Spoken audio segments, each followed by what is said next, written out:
Balik sa balita, Senado handa sa pagdaraos ng impeachment trial sa Hulyo. Si Mean Corvera sa detalye ng balita. Mean?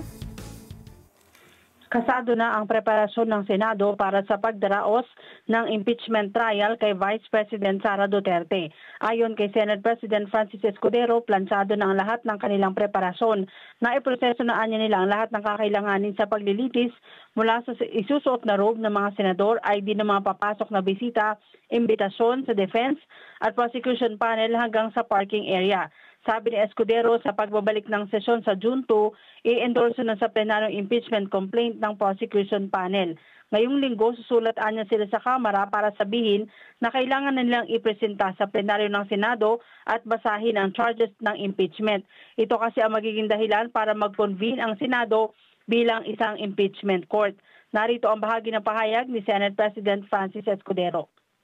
Kung hindi sang-ayon doon ang kampo ni VP Sara halimbawa, may karapatan silang iakyat yan sa Korte Suprema. In fact, may pending case pa sila doon na hindi pa inaaksyonan ng Korte Suprema. Pero hindi lang yun, hindi naman din nag-issue ng temporary restraining order o mandamos ang Korte Suprema para kami magpatuloy o hindi magpatuloy. So, gagawin ng Senado yung kanyang constitutional mandate kung wala namang utos o kautusan mula sa Korte Suprema na laban dito.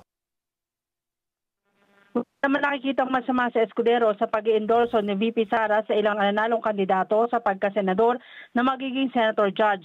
Masusundan at mapapanood naman anya ng publiko ang lahat ng proseso ng impeachment at makikita kung talagang may ebidensya na magdidiin laban sa vice-presidente.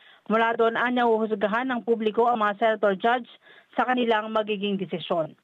Mean Corvera para sa Mata ng Agila, matatag, matapang, matapat.